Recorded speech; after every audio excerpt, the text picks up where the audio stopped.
नमस्कार। मिथिला इतिहास संस्थान के सचिव संवाद में आपका स्वागत है, अभिनंदन है।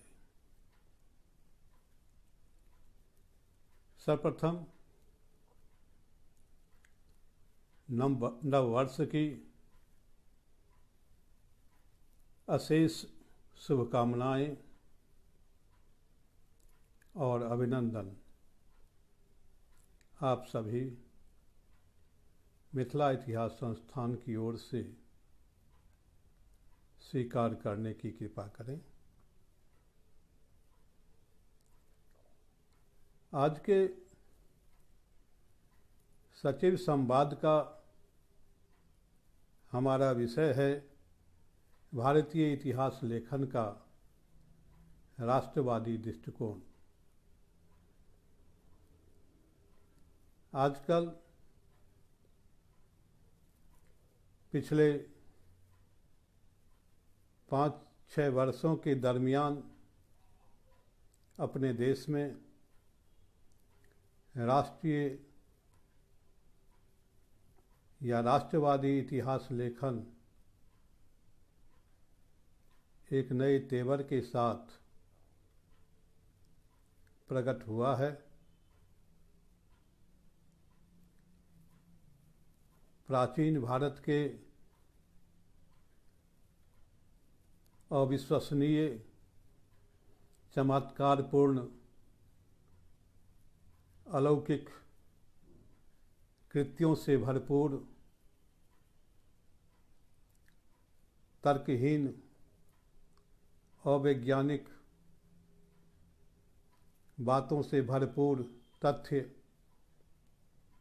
इतिहास में आरोपित करने की भरपूर चेष्टाएं की जा रही हैं। पाठ्यपुस्तकों को भी उसी के अनुरूप ढालने का कुप्रयास हो रहा है। ऐसा नहीं है कि यह बिल्कुल नई बात है। आधुनिक काल में इतिहास लेखन के प्रारंभिक दौर से ही ये सारी बातें, चाहे वह भारतीयों के पास ऐसे आग्नेयास्त्रों का होना जिसमें कि एक तीर से संपूर्ण ब्रह्मांड भस्म हो जाए, या अंग प्रत्यारोपण या अंतर्ध्यान होना, या हवा में उड़ना या वायुयान का होना, यह प्रारंभिक काल से ही इसका प्रयास रहा है, इसे प्रचारित किया जाता रहा है। लेकिन कभी राष्ट्रवादी इतिहास लेखन में इसे गंभीरता से नहीं लिया गया। लेकिन परिस्थिति बदली है। नए दौर में या एक नए रूप में कहीं अधिक शक्तिशाली होकर हमारे समक्ष प्रकट हुआ है। और ऐसे में नौजवान पीढ़ी को भारतीय राष्ट्रवादी इतिहास लेखन की मुख्य प्रवृत्तियों और जिन चुनौतियों का उन्होंने सामना किया और एक बेहतरीन ढंग से सारे चुनौतियों का प्रत्युत्तर दिया, वह पृष्ठभूमि में चला जाएगा। ऐसे में जरूरी है कि हम बेहतर ढंग से जानने की कोशिश करें, हम पड़ताल करें कि भारतीय इतिहास लेखन का राष्ट्रवादी दृष्टिकोण, इसकी मुख्य धारा क्या रही है, इसकी प्रवृत्ति क्या रही है। वहाँ उसमें कुछ दोष हो सकते हैं, लेकिन ये पूरे तौर पर अवैज्ञानिक या खारिज करने योग्य नहीं है। जिस प्रकार के इतिहास की बात आजकल की जा रही है। आइए हम विषय वस्तु पर आते हैं। भारतीय राष्ट्रवादी इतिहास लेखन मूलतः पहचान की खोज के रूप में, अस्मिता की खोज के रूप में प्रारंभ हुआ, जिसने दो अलग अलग स्रोतों से ऊर्जा प्राप्त की। ये स्रोत थे पुनरुत्थानवाद और नरमपंथी, या यूँ कहें कि उदार राष्ट्रवाद।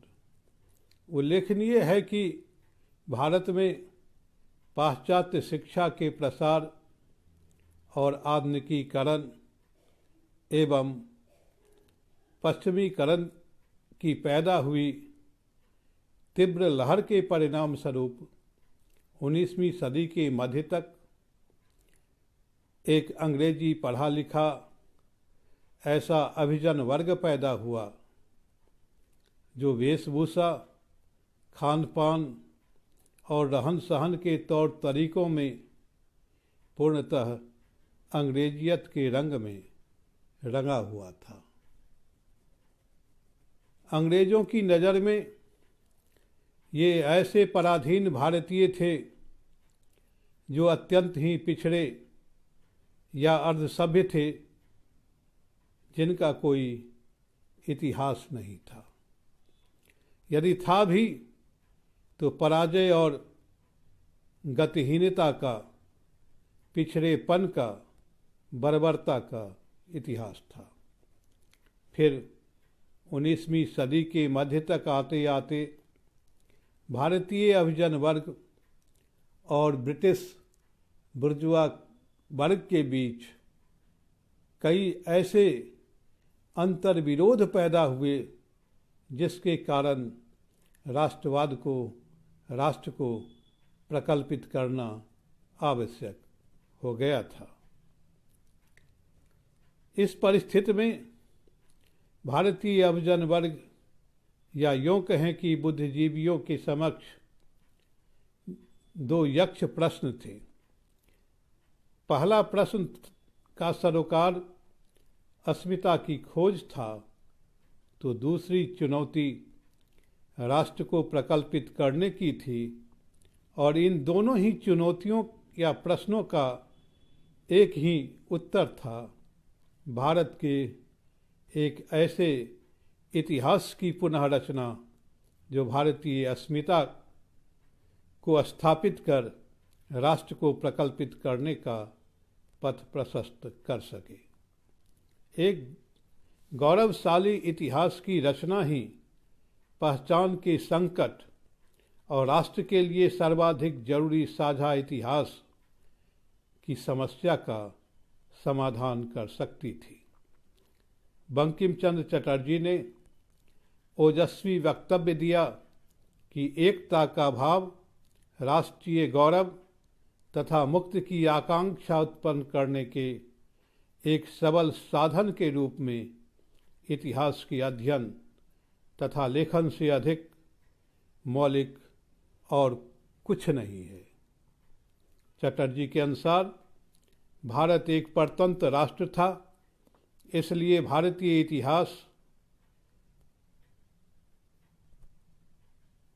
इतिहासकारों द्वारा वर्णित और व्याख्यायित नहीं हुआ था।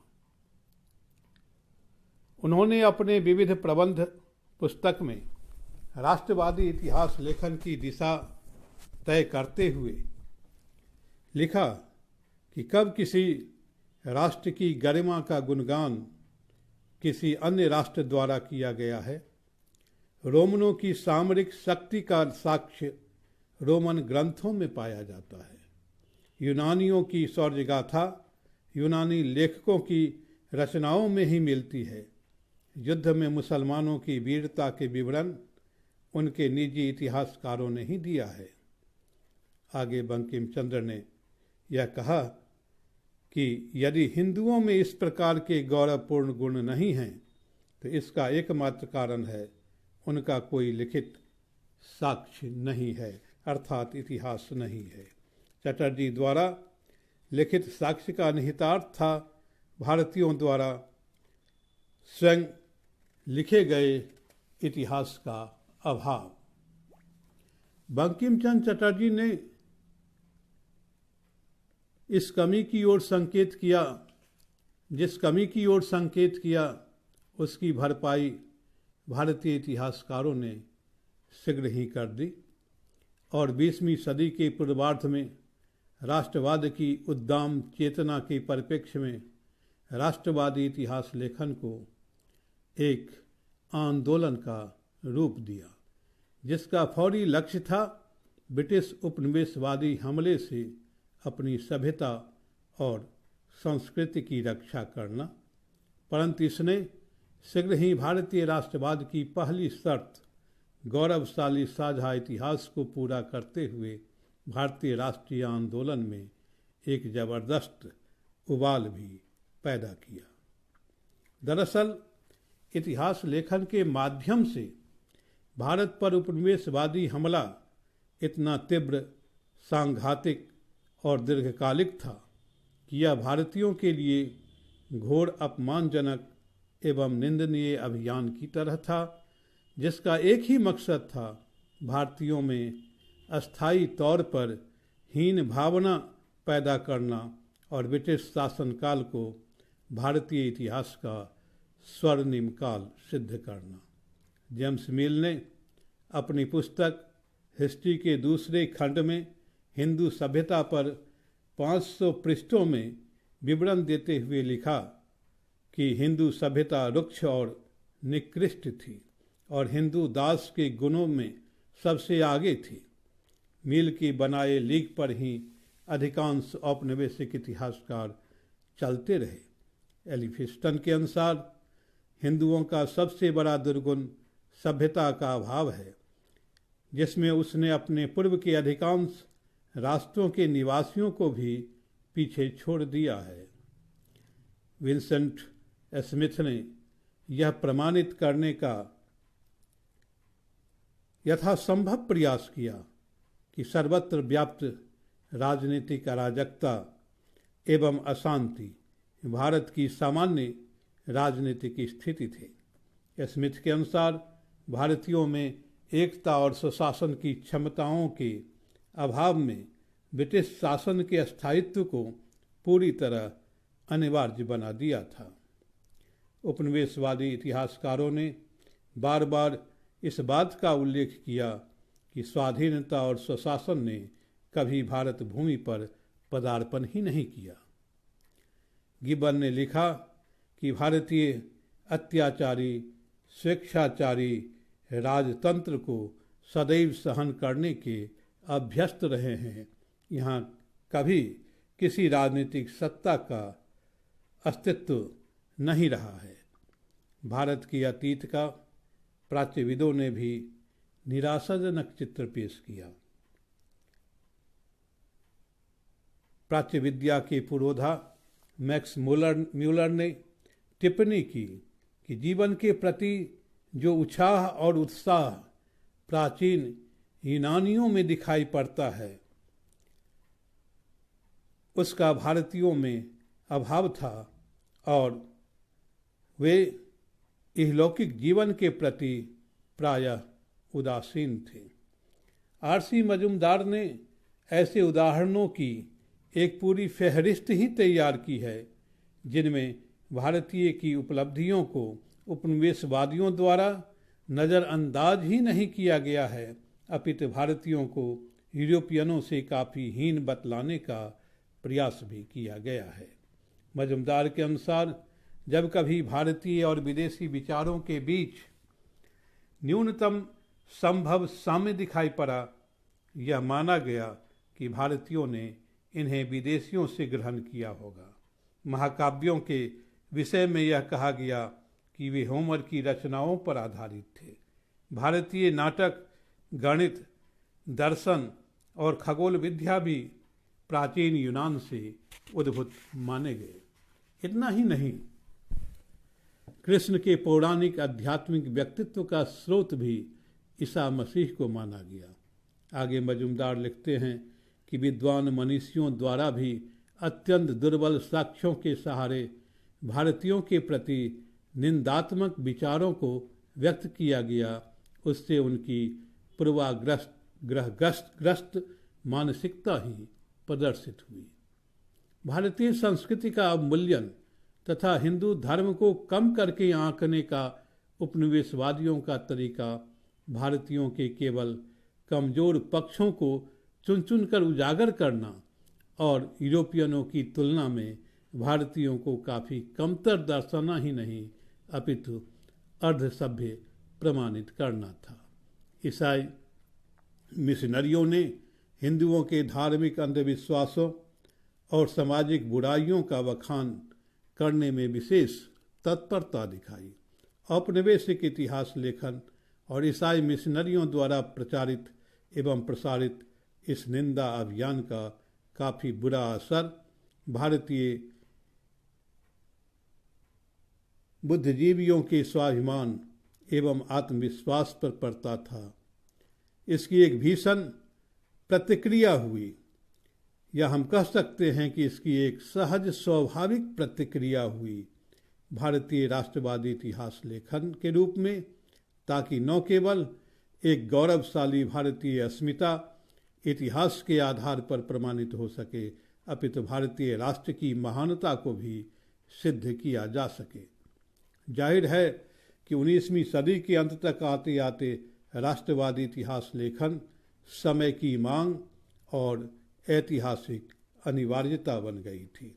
यह भारत की पराधीनता जन्य पीड़ा, अपमान एवं कष्टों के साथ साथ पहचान के संकट के निवारण और बेहतर स्वाधीन भविष्य के निर्माण के लिए जरूरी था, और इन तीनों मुद्दों का समाधान था, एक ही समाधान था, और वह था राष्ट्रवादी इतिहास लेखन।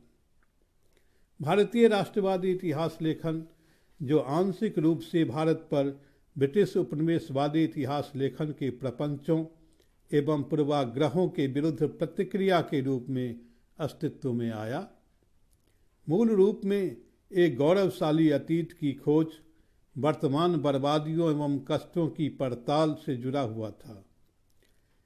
इसे भारतीय अभिजन वर्ग और ब्रिटिश बुर्जुआ वर्ग के अंतर विरोधों का परिणाम भी माना जा सकता है।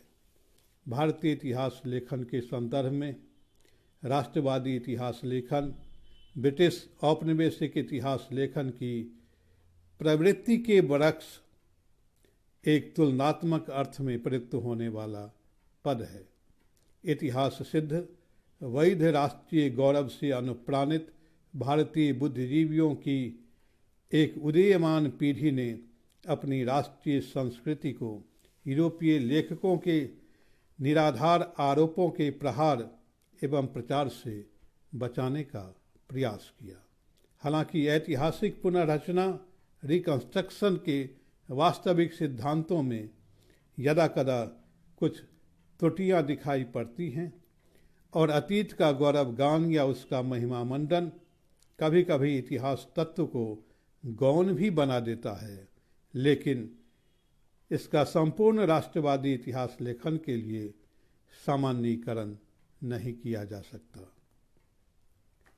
आर.सी. मजूमदार राष्ट्रवादी इतिहासकार पद का प्रयोग केवल उन्हीं भारतीयों के लिए करते हैं जिन्होंने अपने देश के इतिहास की पुनर्रचना या पुनः प्राप्ति के क्रम में परीक्षण अथवा पुनः परीक्षण के जरिए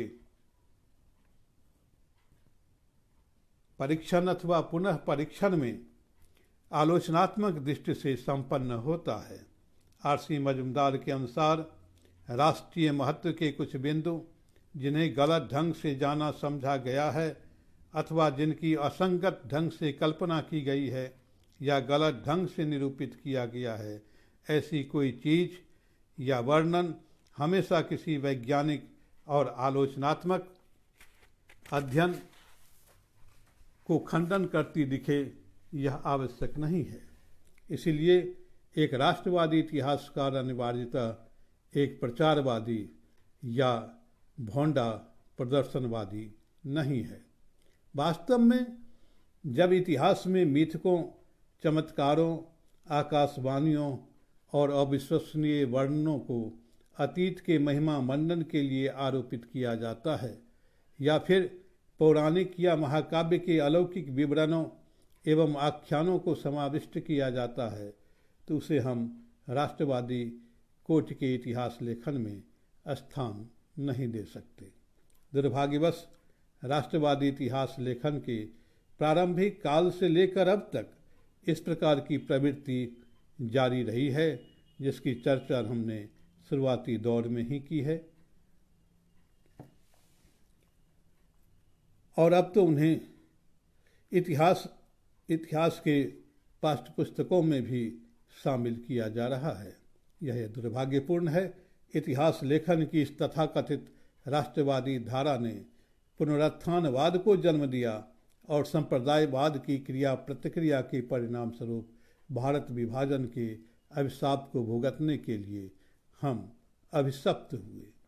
वास्तव में भारतीय बुद्धिजीवियों को साम्राज्यवादी चुनौती का सामना करना था और यूरोपीय बौद्धिक आक्रमण के प्रथम लक्ष्य के रूप में हिंदू धर्म और इसके पवित्र साहित्य पर किए गए आक्षेपों आघातों को निरस्त करना था। भारतीयों के समक्ष उपस्थित इस चुनौती का प्रत्युत्तर इतिहासकारों के बजाय संकीर्ण समाज सुधारकों द्वारा अधिक व्यापकता से दिया गया। एक अति संकीर्ण चिंतन धारा ने, जिसमें राजनारायण बोस, बंकिम चंद्र चटर्जी और शशिधर तर्कचूड़ामणि समेत अनेक लोग शामिल थे, धार्मिक अंधविश्वास और सामाजिक कुरीतियों के साथ साथ हिंदू धर्म के अतीत के सभी पक्षों का समर्थन करते हुए इसे एक अत्यंत सशक्त आध्यात्मिक शक्ति कहा और अन्य संस्थाओं से श्रेष्ठ माना। सती प्रथा उन्मूलन, विधवा पुनर्विवाह और विवाह योग्य आयु वृद्धि जैसे मुद्दों पर यदि सरकार की सहानुभूति नहीं होती तो प्रगतिशील सुधारवादी राष्ट्रवादी इन मुद्दों पर प्रायः सफल नहीं होते। वस्तुतः संकीर्णतावादी सुधारकों को हिंदू जमींदारों और राजाओं का प्रबल समर्थन हासिल था। पुनरुत्थानवाद को प्रारंभिक संकीर्णतावादियों की अपेक्षा कहीं सशक्त स्वर और एक प्रबल आंदोलन के रूप में आर्य समाज से शक्ति और ऊर्जा प्राप्त हुई। यह आर्य समाज था जिसने हिंदू राष्ट्रवाद का पथ प्रशस्त किया और इसके समर्थन में पर्याप्त प्रचारात्मक इतिहास की रचना की जाने लगी, जिसका चरमोत्कर्ष वर्तमान समय में दिखाई पड़ता है। यह एक अलग विषय है जिस पर हम उचित अवसर पर चर्चा करेंगे कि किस प्रकार हिंदू राष्ट्रवाद ने आर्य समाज से अपनी यात्रा प्रारंभ कर राष्ट्रीय स्वयंसेवक संघ के मुकाम तक की यात्रा पूरी की है और आज राजसत्ता के साया में फल फूल रही है। फिलहाल हम विशुद्ध राष्ट्रवादी इतिहास लेखन की चर्चा करेंगे, जिसने इतिहास अनुशासन का अनुपालन करते हुए न केवल राष्ट्रीय गौरव को उत्प्रेरित किया, भारतीय राष्ट्रवाद का धरातल प्रशस्त किया, अपितु भारत की प्रगति की अंतर्दृष्टि भी प्रदान की। भारत के राष्ट्रवादियों ने भारतीय संस्कृति के भौतिक पक्ष का यूरोपीय आलोचना के विरुद्ध उत्साह के साथ समर्थन ही नहीं किया, बल्कि औपनिवेशिक शोषण एवं उत्पीड़न का पर्दाफाश भी किया। रोमेश चंद्र दत्त ने 3 खंडों में प्रकाशित अपनी पुस्तक सिविलाइजेशन इन एंशिएंट इंडिया में तथ्यों एवं आंकड़ों को ऐतिहासिक अंतर्दृष्टि के साथ प्रस्तुत किया। आर.सी. मजूमदार के अनुसार सर्वोत्तम अर्थ में यह पहला राष्ट्रवादी इतिहास है। यह पुस्तक अपने वैज्ञानिक पद्धति और उदार दृष्टि के कारण विशिष्ट है और संकीर्ण राष्ट्रवादियों की अतिरंजना से अलग दिखाई पड़ती है। आर.सी. दत्त ने ऋग्वेद का काल 1200 ईस्वी पूर्व माना और वैदिक योद्धाओं की निर्मम आत्माभिव्यक्ति और युद्ध में विजयों की स्वच्छंद अल्हड़ उत्कंठा का चित्र प्रस्तुत किया जो अतिवादी या राष्ट्रवाद के समर्थकों और रूढ़िवादी हिंदुओं को पसंद नहीं पड़ा। आर.सी. दत्त की ऋग्वेद का काल निर्धारण उनके गले के नीचे नहीं उतर सका। गौरतलब है कि बाल गंगाधर तिलक के अनुसार ऋग्वेद की रचना 4000 ईस्वी पूर्व में हुई थी। आर.जी. भंडारकर की पुस्तक the early history of Deccan केवल एक राजनीतिक इतिहास ही नहीं बल्कि मुस्लिम सत्ता की स्थापना काल तक प्राचीन दक्कन की सामाजिक, आर्थिक और धार्मिक दशा के साथ साथ साहित्य एवं कला की स्थिति का भी परिज्ञान कराती है। आर.के. मुखर्जी की पुस्तकें एंशिएंट इंडिया, गुप्ता एम्पायर और man and thought in ancient India प्राचीन भारत के जीवंत दृष्टांतों से ओतप्रोत रचना है और भारत के राजनीतिक के साथ साथ भौतिक संस्कृति पर व्यापक प्रकाश डालती है। जगन्नाथ सरकार की India of Aurangzeb, Shivaji and his times, the fall of Mughal empire आदि पुस्तकों की शैली आलोचनात्मक प्रलाप, शब्दातिरेक और आडंबरपूर्ण दिखावे से पूरी तरह मुक्त है। जगन्नाथ सरकार पाठक को प्रत्यक्ष सहजता से प्रवाहमान भाषा में विचारों का संप्रेषण करते हैं। आर.सी. मजूमदार की प्राचीन भारत की भौतिक संस्कृति पर corporate life in ancient India एक शास्त्रीय रचना है जिसमें यह प्रतिपादित किया गया है कि प्राचीन भारत के आम जनों का पूर्ण या असंगत रूप से आंशिक ध्यान भी धर्म पर केंद्रित नहीं था। 1968 में श्रीनगर में ऐतिहासिक अध्ययन संस्थान द्वारा आयोजित 6ठे वार्षिक सम्मेलन के अपने अध्यक्षीय भाषण में आर.सी. मजूमदार ने लिखा कि सत्य से विच्छिन्न इतिहास राष्ट्र की सहायता नहीं करता।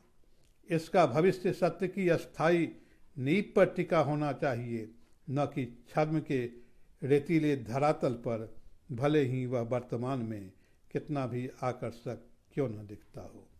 जाहिर है कि धार्मिक अंधविश्वास और अतिरंजना से बचते हुए बड़े पैमाने पर राष्ट्रवादी इतिहास लिखे गए, जिनमें भारत की आध्यात्मिक ही नहीं अपितु भौतिक संस्कृति का इतिहास भी काफ़ी स्पष्टता के साथ मुखरित हुआ। राष्ट्रवादी इतिहास अध्ययन के अंतर्गत काफ़ी संख्या में राजनीतिक और प्रशासनिक इतिहास भी लिखे गए। अंग्रेजों ने बार बार यह दोहराया कि भारत कभी एक देश नहीं रहा, बल्कि विविध पंथों, संप्रदायों एवं जातियों का ऐसा संकेंद्रण था जिनके बीच अंतर्विरोधों एवं संघर्षों की भरमार थी। फिर उपनिवेशवादियों ने भारत में संवैधानिक सत्ता के और केंद्रीय राजसत्ता के अभाव के भी आरोप लगाए थे।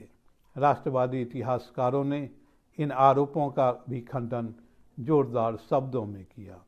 आर.के. मुखर्जी ने फंडामेंटल यूनिटी ऑफ इंडिया नामक अपनी पुस्तक में यह विचार व्यक्त किया कि भारतीयों ने अपने इतिहास के प्रारंभिक दौर में ही धार्मिक एकता एवं आध्यात्मिक साहचर्य और एक अखिल भारतीय साम्राज्य का आदर्श निरूपित कर लिया, जिसमें राष्ट्रवाद के बीच अंतर निहित थे। आर.जी. भंडारकर ने a peep into the early history of India में मौर्य और गुप्त साम्राज्य की विशालता और उसके अखिल भारतीय स्वरूप का संक्षिप्त सर्वेक्षण किया। एस.सी. राय चौधरी ने अपनी पुस्तक the political history of ancient India में परीक्षित के राज्यारोहण से लेकर गुप्त साम्राज्य के विस्तार तक का विस्तृत एवं सूक्ष्म इतिहास लिखा।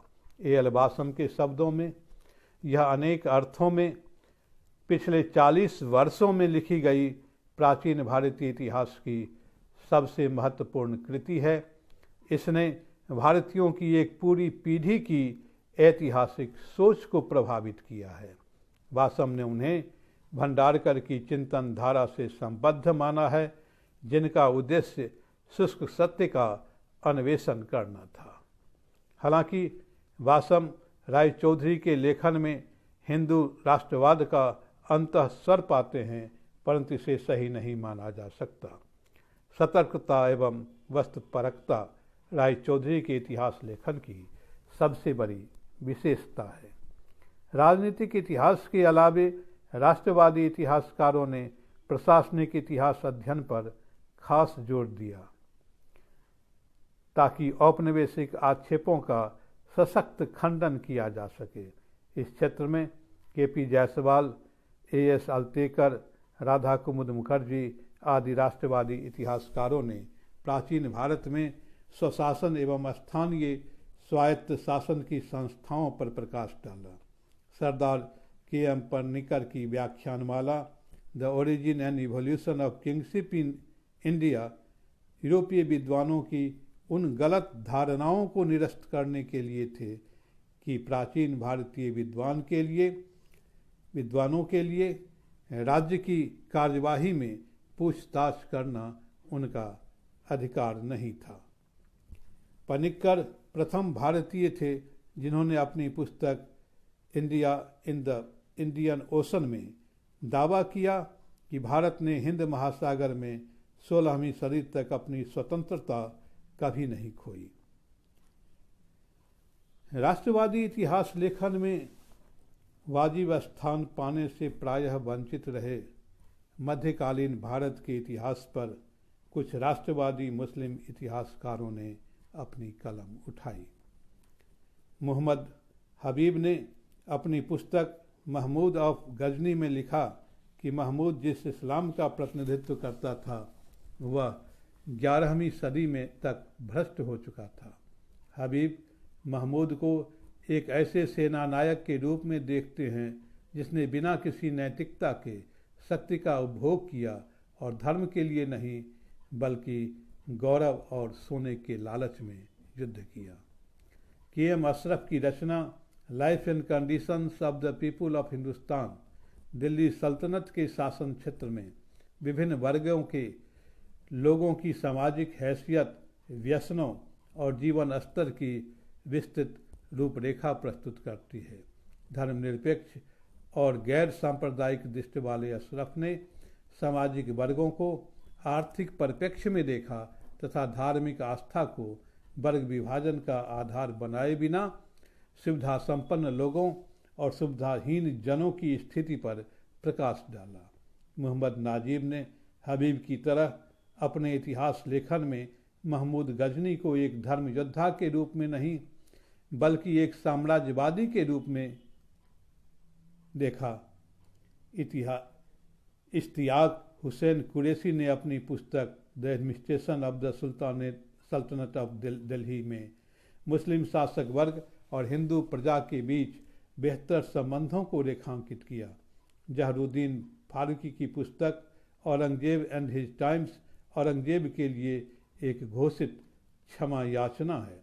पीटर हार्डी लिखते हैं कि आधुनिक मुस्लिम राष्ट्रवादी इतिहास लेखन जो मध्यकालीन भारत पर किया गया मुख्यतः इस्लामिक खेद सूचना है जो मध्ययुगीन मुस्लिमों की जिंदगी की आधुनिक संसार के प्रति है। इन विवरणों से स्पष्ट है कि प्रगतिशील मुस्लिम इतिहासकारों ने भी मध्यकालीन भारतीय इतिहास पर कलम चलाया। हालांकि उन्हें विशुद्ध राष्ट्रवादी इतिहास लेखन की कोटि में रखना थोड़ा मुश्किल है, फिर भी ये लेखन यह साबित करते हैं कि राष्ट्रवादी इतिहास लेखन के क्षेत्र में मध्यकालीन भारत पूरी तरह गायब नहीं था। वास्तविकता तो यह है कि राष्ट्रवाद की जड़ों को दृढ़तापूर्वक प्राचीन काल में आरोपित किया गया था और इसी कारण राष्ट्रवादी इतिहासकारों ने अपना पूरा ध्यान प्राचीन भारत पर केंद्रित किया और सर्वाधिक जोर सांस्कृतिक इतिहास पर डाला। राष्ट्रवादी इतिहास लेखन ने भारतीय जनजीवन तथा संस्कृति के बहुआयामी पक्षों से संबद्ध जानकारियों के एक विशाल भंडार को आलोकित किया और इससे भारत के अतीत के अध्ययन की दृष्टि से एक नए अभिगम के प्रारंभ होने का संकेत मिला।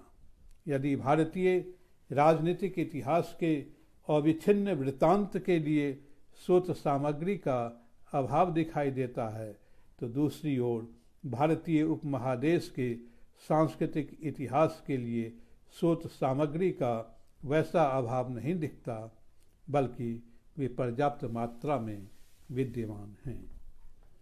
राष्ट्रवादी इतिहासकार के एम पन्नीकर ने अपनी पुस्तक सर्वे ऑफ इंडियन हिस्ट्री की भूमिका में सांस्कृतिक अभिगम के सार तत्व को व्यक्त करते हुए लिखा है कि भारत जब से अपनी राष्ट्रीयता के प्रति सजग हुआ, भारत का इतिहास लिखे जाने की उत्कंठा अब अधिकाधिक तीव्रता से मुखरित हुई, जो अतीत को इस तरह पुनर्प्रस्तुत करने का प्रयत्न करता जिससे भारत हमें अपने विरासत की जानकारी मिलती।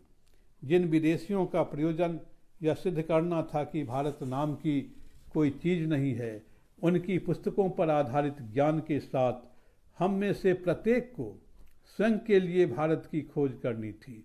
आगे पन्नीकर लिखते हैं कि वे अर्थात मैं ऐसा कहने को कतई अतिरंजनापूर्ण नहीं मानता कि हम में से अधिकांश के लिए कुछ सीमा तक उन ऐतिहासिक प्रक्रियाओं की समझ विकसित करना जिन्होंने हमें हमारे वर्तमान रूप में ढाला है, तथा अपनी उस धरोहर का मूल्यांकन करना जो 5000 वर्षों की विकास यात्रा के बाद हम तक पहुंचा है, आध्यात्मिक रोमांच था।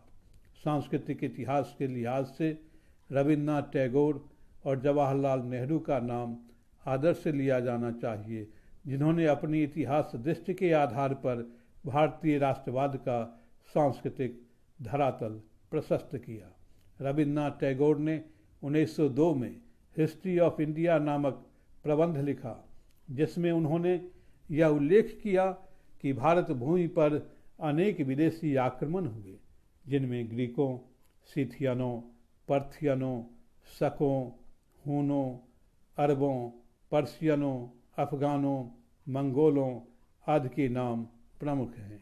अधिकांश विदेशी आक्रांता जातियां कालक्रम में यहाँ बस गईं और उनका भारतीयकरण हुआ और उनकी संस्कृति तथा कला की परंपराओं का भी भारतीयकरण हो गया, जिसके परिणाम स्वरूप भारतीय संस्कृति की विविधता सदैव बढ़ती रही।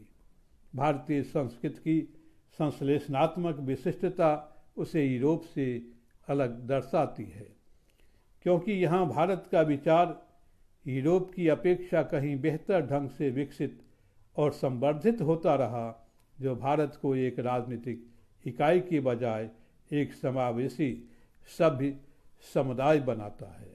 और इस तरह रविन्द्रनाथ टैगोर ने सभ्यता के रूप में भारतीय राष्ट्रवाद को चित्रित करने का प्रयास किया। उनके अनुसार भारत एक राज्य के बजाय एक समन्वयवादी समावेशी सभ्यता कहीं अधिक है और यही भारतीय राष्ट्रवाद का मूलाधार है, पहचान है। जवाहरलाल नेहरू ने अपनी पुस्तक डिस्कवरी ऑफ इंडिया में भारतीय राष्ट्र के इतिहास को 3000 ईस्वी पूर्व पीछे ले जाते हैं, जब भारत के उत्तर पश्चिम भाग में सिंधु घाटी सभ्यता का प्रसार हुआ, या फिर आर्य सभ्यता की प्राचीनता को 1500 ईस्वी पूर्व में नेहरू स्थापित करते हैं, जब ऋग्वैदिक सभ्यता का उदय हुआ। राष्ट्रवादी सांस्कृतिक इतिहास लेखन के क्षेत्र में टैगोर और नेहरू का अवदान मौलिक माना जाता है। और इस प्रकार हम यह देखते हैं कि सांस्कृतिक इतिहास लेखन बड़े व्यापक पैमाने पर किया गया और राष्ट्रवादी इतिहास लेखन के क्षेत्र में न केवल इतिहासकार बल्कि राजनेता और साहित्यकार भी इस दौर में शामिल हो गए। राष्ट्रवादी इतिहास लेखन के शुरुआती दौर में ही भारत में ब्रिटिश शासन की शोषक उत्पीड़क प्रकृति का ऐतिहासिक विश्लेषण किया गया जिसका भारतीय राष्ट्रवाद और राष्ट्रीय आंदोलन के विकास पर गहरा प्रभाव पड़ा।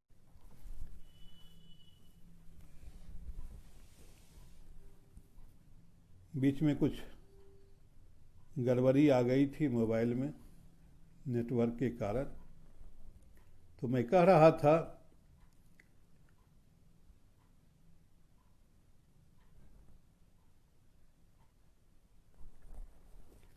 कि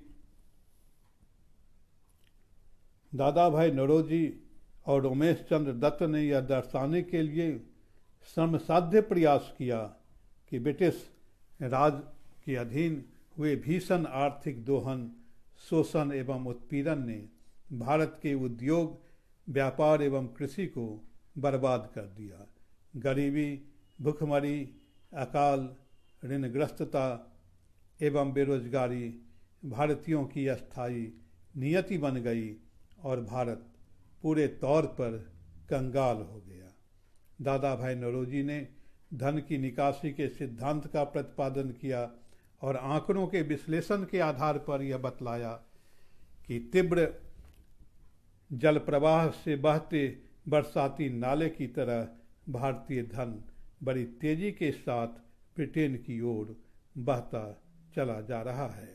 रोमेश चंद्र दत्त ने ब्रिटिश राज के अधीन कृषि और किसानों की अत्यंत ही दारुण नियति का अभिचिंतन किया और यह कहा कि भारत की व्याधि के मूल तत्व को कृषि की समस्या में खोजा जाना चाहिए।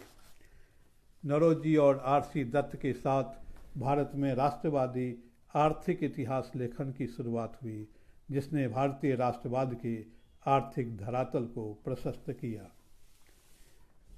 राष्ट्रवादी इतिहास लेखन का एक महत्वपूर्ण परिणाम क्षेत्रीय एवं स्थानीय इतिहास लेखन में रुचि का विकसित होना था। इसके फलस्वरूप क्षेत्रीय एवं स्थानीय संग्रहालयों में अभिनव स्रोत सामग्रियों की खोज हुई तथा क्षेत्रीय स्तर पर पुरातात्विक कार्यों के संपादन किए गए।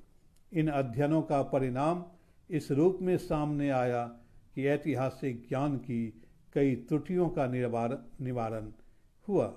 साथ ही इतिहास लेखन के क्षेत्र में पूर्व में हुए कई दोषपूर्ण सामान्यीकरण का संशोधन भी हो सका। सांस्कृतिक जीवन के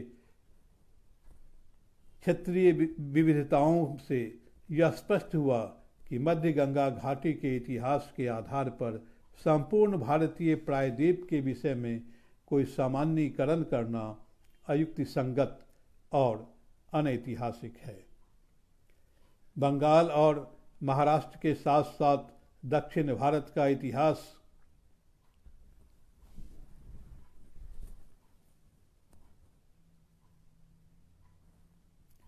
राष्ट्रीय इतिहास लेखन की मुख्य धारा से जुड़ गया और संदिग्ध वर्णन कौशल तथा सशक्त आलोचनात्मक दृष्टि के साथ आर.जी. भंडारकर ने the early history of Deccan लिखा।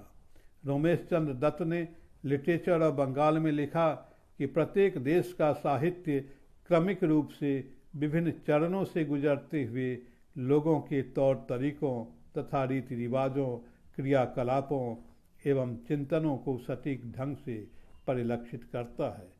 जी.एस.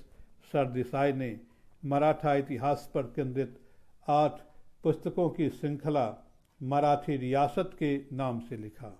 इसमें प्रारंभ से लेकर 1848 तक मराठों के संपूर्ण इतिहास को लिपिबद्ध किया गया है। इस श्रृंखला को 3 जिल्दों में समेटकर अंग्रेजी में न्यू हिस्ट्री ऑफ मराठाज की रचना सरदेसाई ने 80 वर्ष की उम्र में किया। एस. कृष्णा स्वामी आयंगर ने अपनी पुस्तक some contributions of South India to Indian culture में दक्षिण भारतीय संस्कृति के विशेष चरित्र पर बल दिया।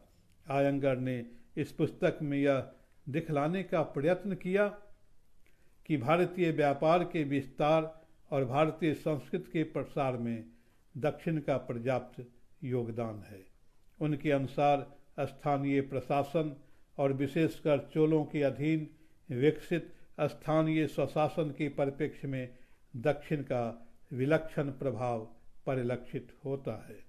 अपनी पुस्तक में आयंगर ने दृढ़तापूर्वक यह प्रतिपादित किया कि दक्षिण ने उत्तर की अपेक्षा भारतीय धर्म और विद्या को कहीं बेहतर तरीके से अक्षुण्ण रखा है। के नीलकंठ शास्त्री ने दक्षिण भारत पर यथेष्ट इतिहास लेखन किया, जिनमें Pandian kingdom, studies in Chola history and administration, the Cholas के 2 खंड, अर्ली हिस्ट्री ऑफ डेक्कन आदि पुस्तकें उल्लेखनीय हैं। रोमिला थापर के अनुसार दक्षिण भारतीय इतिहास पर नीलकंठ शास्त्री के कार्य ने उपमहाद्वीप के इतिहास पटल पर दक्षिण के इतिहास को लाकर एक नई जागृति उत्पन्न की। गौरतलब है कि प्रायः आमतौर पर हम यह मानते हैं कि राष्ट्रवाद और क्षेत्रवाद 2 अलग अवधारणाएं हैं, लेकिन भारतीय इतिहास लेखन में इसकी जो क्षेत्रीय विविधताएं हैं उनका काफ़ी महत्व है और क्षेत्रीय इतिहास लेखन के माध्यम से राष्ट्रीय इतिहास लेखन को शक्ति और ऊर्जा प्राप्त हो सकती है। यह राष्ट्रवादी इतिहास लेखन की धारा ने ही भारत में स्थापित की। राष्ट्रवादी इतिहासकारों ने भारतीय राष्ट्रीय स्वाधीनता आंदोलन के इतिहास का भी विद्वतापूर्ण विवेचन किया। सुरेंद्रनाथ सेन और आर.सी. मजूमदार ने 1857 के महाविद्रोह पर महत्वपूर्ण मोनोग्राफ्स तैयार किए, लेकिन इन दोनों इतिहासकारों ने इसे प्रथम राष्ट्रीय स्वाधीनता संग्राम नहीं माना। राष्ट्रीय आंदोलन के दौरान राजनीति से जुड़े कई सक्रिय राजनेताओं ने अपने अपने दृष्टिकोण से राष्ट्रीय आंदोलन के विविध पक्षों अथवा कालखंडों पर प्रकाश डाला। ऐसे नेताओं में लाला लाजपत राय, ए.सी. मजूमदार, आर.जी. प्रधान, पट्टाभी सीतारमैया, सुरेंद्रनाथ बनर्जी, C.F. एंड्रयूज और गिरिजा मुखर्जी के नाम उल्लेखनीय हैं। राष्ट्रवादी इतिहास लेखन के इस क्षेत्र में B.R. नंदा, विश्वेश्वर प्रसाद और अमलेश त्रिपाठी ने भी काफ़ी योगदान दिया है।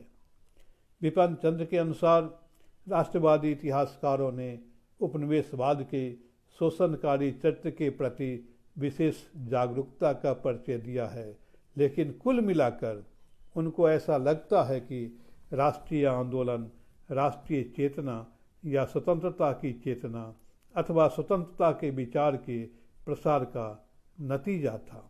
उनको इस बात का पूरा एहसास है कि भारत राष्ट्र बनने की प्रक्रिया में है।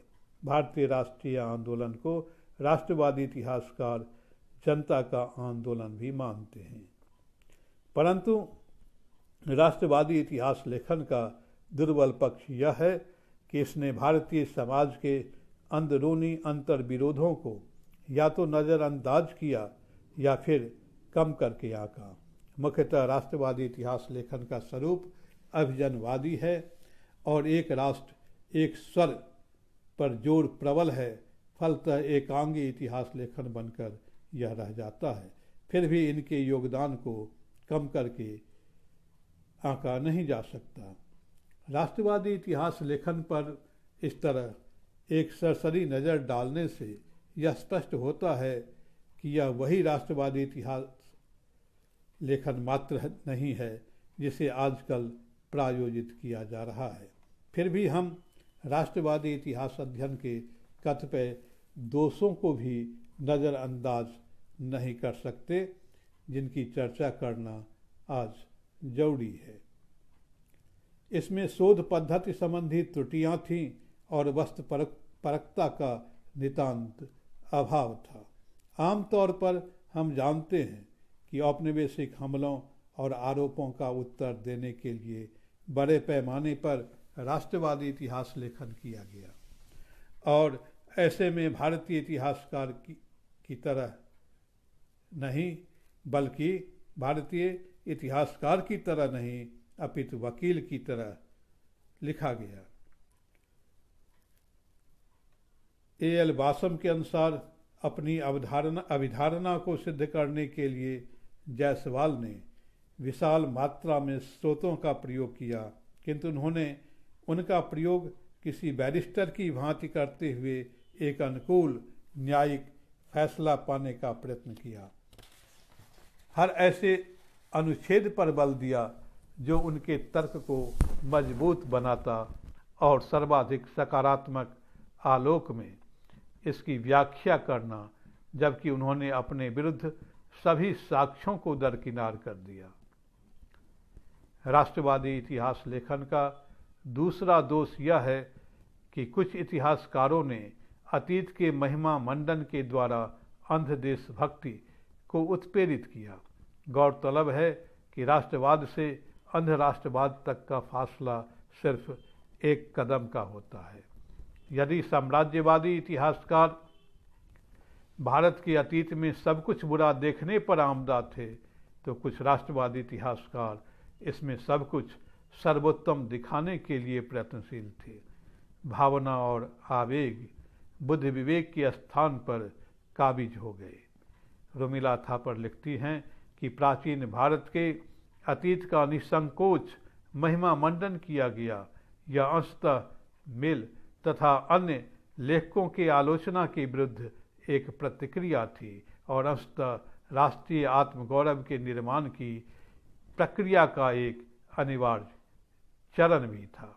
गौरवशाली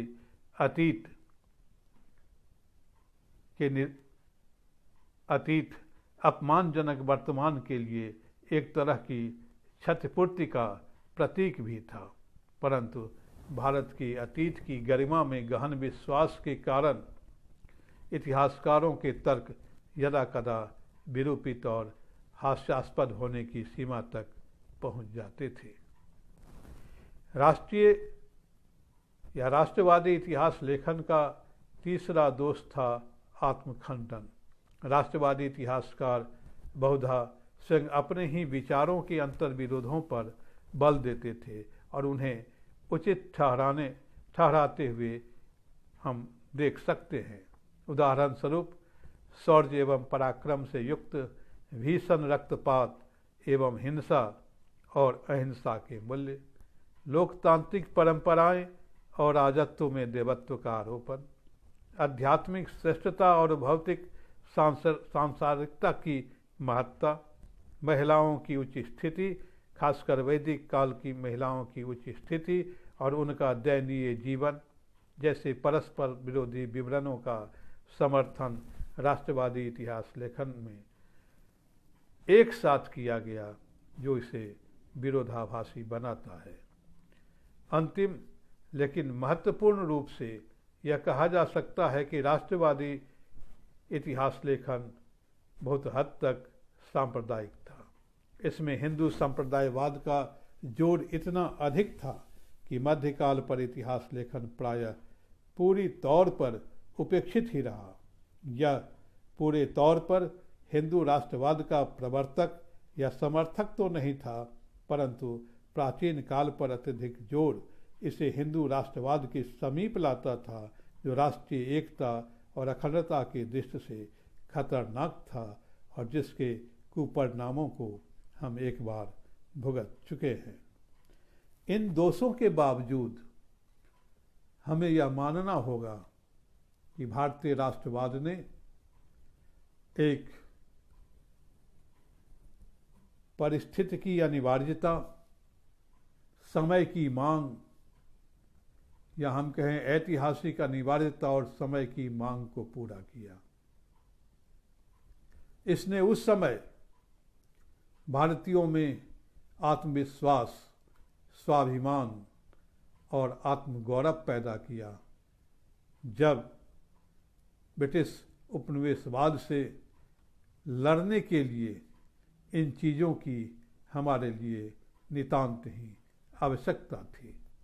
और ऐसे में भारतीय राष्ट्रवादी इतिहास लेखन एक समय की मांग थी जिसने इस तथ्य को पूरा किया।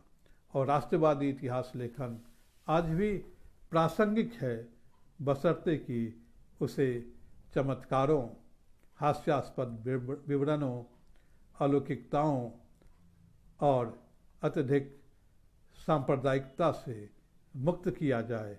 और ऐसे में राष्ट्रवादी इतिहास लेखन यदि राष्ट्र और केवल राष्ट्र के हित की बात को लेकर इतिहास में उसको देखने की कोशिश करता है, तो निस्संदेह हम यह कह सकते हैं कि राष्ट्रवादी इतिहास लेखन एक मृत अतीत नहीं बल्कि एक परंपरा है जिसे बनाए रखने की जरूरत आज भी है, बशर्ते कि उसे संप्रदायवाद के चंगुल से मुक्त रखा जाए और देश की अखंडता, देश की एकता, भारत की स्वतंत्रता के लिए राष्ट्र और राष्ट्रवाद हमारे लिए आज भी उसी प्रकार जरूरी बना हुआ है जैसा कि पराधीनता के दिनों में यह था। लेकिन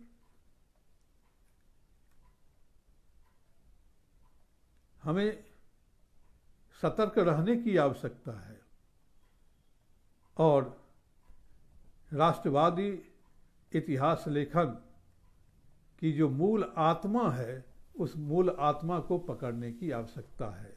आज हमारे सामने वो चुनौतियां नहीं हैं जो 19वीं सदी के अंत में या 20वीं सदी में या औपनिवेशिक काल में हमारे सामने समुपस्थित थे। आज हमारे सामने चुनौतियां हैं कि हम भारत की एकता, अखंडता और भारत के राष्ट्र के समावेशी प्रकृति को, इंक्लूसिव नेचर को हम जीवित रखें और उसके आधार पर राष्ट्रीय या राष्ट्रवादी इतिहास लेखन की परंपरा को हम आगे बढ़ाएं। इन्हीं शब्दों के साथ हम एक बार आप सबों को धन्यवाद ज्ञापित करते हैं। फिर मिलेंगे अगले सप्ताह।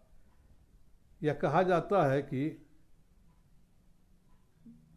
भारतीय मार्क्सवादी इतिहास लेखन की चर्चा किए बिना केवल राष्ट्रवादी इतिहास लेखन की चर्चा कर देने से पूरा नहीं होता है आधुनिक भारत का इतिहास लेखन।